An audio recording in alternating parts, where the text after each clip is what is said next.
Kita beralih ke informasi yang ramai di media sosial dengan fenomena bendera dan mural anime One Piece di beberapa daerah jelang perayaan ke-80 Hari Ulang Tahun Republik Indonesia. Pemerintah mengingatkan kebebasan berekspresi dibolehkan asal tak langgar aturan.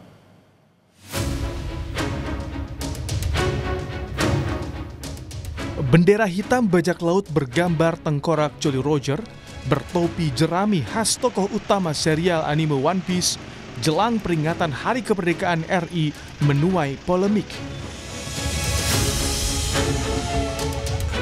Bendera One Piece warawiri di ruang publik, menjelma jadi protes sosial di jalan raya hingga jagat maya. Warga bilang ini bentuk ekspresi. Idenya masyarakat kita coba ungkapkan di sini. Mereka kepingin ada gambar One Piece, ya kita gambar. Jadi tidak ada pikiran apa-apa. Tapi ini menjadi wilayah yang sedang digandrungi masyarakat. Bendera bajak laut juga dikibarkan para sopir truk di Pelabuhan Ketapang, Banyuwangi, Jawa Timur. Sopir truk frustasi, tertahan berhari-hari dalam antrean panjang menuju penyeberangan ke Bali. Menurut saya ini protes dari rakyat. Karena saya rasa sih untuk sila kelima sudah tidak ada bagi rakyat kecil. Sopir kemacetan ini ya cukup melelahkan. Soalnya di sini juga berapa hari biaya juga membengkak. Di Sragen, Jawa Tengah, gambar mural One Piece di Jalan Kampung Dukuh Dayu Sragen dihapus, bahkan disaksikan aparat dalam sebuah video yang beredar. Bupati Sragen menyebut bentuk ekspresi tak boleh mengganggu fasilitas publik. Itu hanya bagian dari ekspresi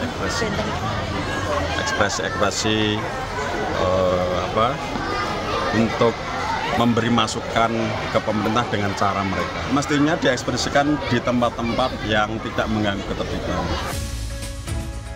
Cerita One Piece mengeksplorasi tema persahabatan, kebebasan, dan perlawanan pada ketidakadilan. Dikisahkan soal pemerintah dunia melindungi Tenryubito, bangsawan yang arogan, untuk melanggengkan kekuasaan, pajak yang dibayar tapi tak kembali ke rakyat dalam cerita itu. Para pejabat negara bereaksi.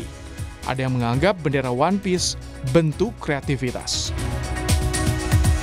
Itu wujud ekspresi warga yang tentunya banyak harapan, banyak ekspektasi juga begitu ya. Dan menurut saya dalam negara demokrasi ekspresi itu wajar sejauh itu tentu tidak bertentangan dengan konstitusi kita. Ada pula yang cemas, pengibaran bendera bajak laut topi jerami ini jadi upaya provokasi hingga mengarah ke tindakan makar. Menko Polhukam Budi Gunawan menilai mengganti merah putih dengan bendera simbol-simbol fiksi tertentu adalah upaya provokasi dari sebagian kelompok yang ingin menurunkan marwah bendera perjuangan. Ada konsekuensi pidana dari tindakan yang mencederai kehormatan bendera merah putih.